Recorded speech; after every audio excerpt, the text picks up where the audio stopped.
Time is always moving forward.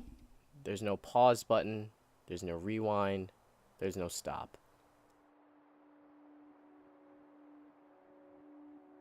It's always on play, and it should be common sense to move along with it. At least, that's what we should believe. I stopped, paused, and rewinded everything in my head, but that had no effect on the life I lived.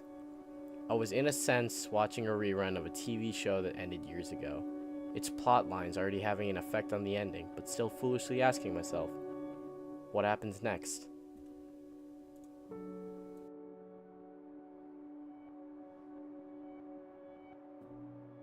I was indecisive coming into the school year. I didn't know how to handle myself or others, so I just opted out of any situation that required my choice. Going out for food? I'll get what you're getting. Playing basketball? Cool, I'll watch. Picking a word to describe ourselves for English class? I'm not so sure, so I guess unsure. There was always a tinge of regret in any decision I made, so I figured if I made as little decisions as possible, I'd be better off. I was wrong. See, whenever I regretted my decisions, I would stop, rewind, pause, and imagine the possibility of taking another option, an alternate timeline. And then I realized this year that an alternate timeline simply doesn't exist.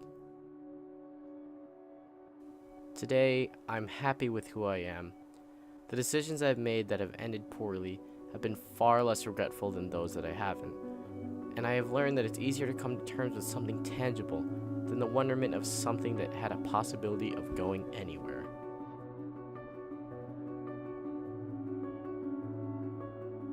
So, I asked a girl to prom.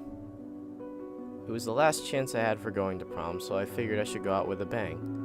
I spent hours plotting with her friends, trying to figure out exactly how I should do it and when. At some point, we had that poster board laid out on the floor with a time frame of key points as if it were some kind of intricate bank heist. After everything was accounted for and the plan was set in motion, I went home, anxious. Indecision was ingrained in my head, and I was questioning, should I even risk rejection?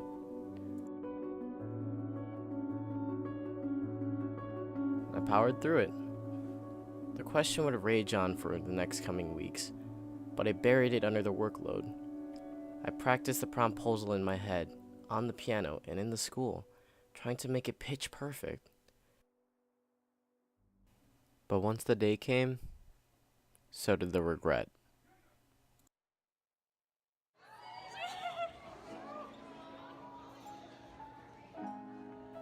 The regret of not asking her sooner. Had I not risked so much in the promposal, I would have left high school wondering what would have happened if I did ask her, and that would have torn me up inside, just imagining the possibilities. Instead, I'm left wondering what would have happened if I didn't ask her, but that doesn't faze me as hard. I'm content with how everything turned out, and even if I was rejected, I would have still had the confidence to go through with another event at the school, Coffee House Cabaret.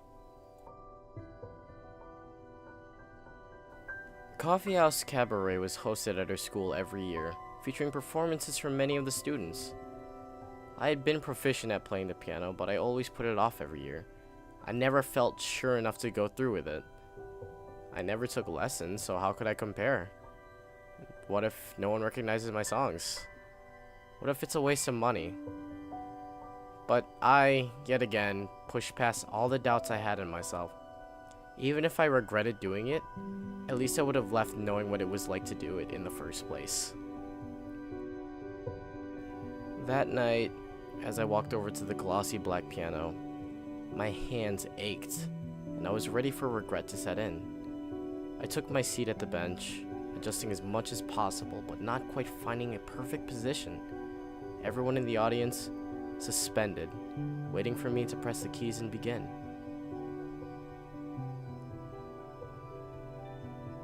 I played about as well as I expected.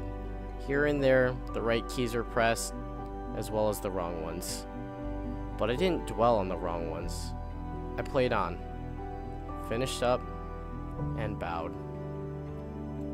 Once again, regret had set in. Regretting not doing coffee house in the years before. Now that I'm graduating high school, there's a lot of experiences I can't go through anymore, and that phases me twice as hard as the stupid things I've done in my life. Imagining the lost possibilities of every potential memory fills me with disappointment. I've wasted time dwelling on the potential of failure that I lost out on the potential of success. So my lesson to you is this. It's better to regret doing something than regret not doing it at all. Everything has its risk to it in the moment, but it's better to be optimistic about the outcome than expect failure immediately. Even if the outcome isn't in your favor, it's those failures that make the successes that much more rewarding, and you'll come to terms with them much easier with just one success under your belt.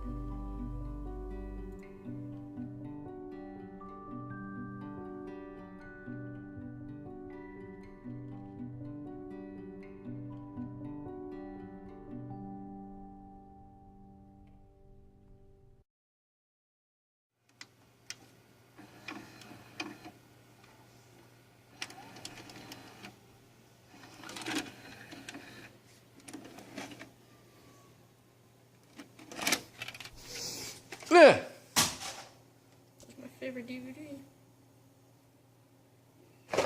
Ow! Oh, no. Oh, Jesus.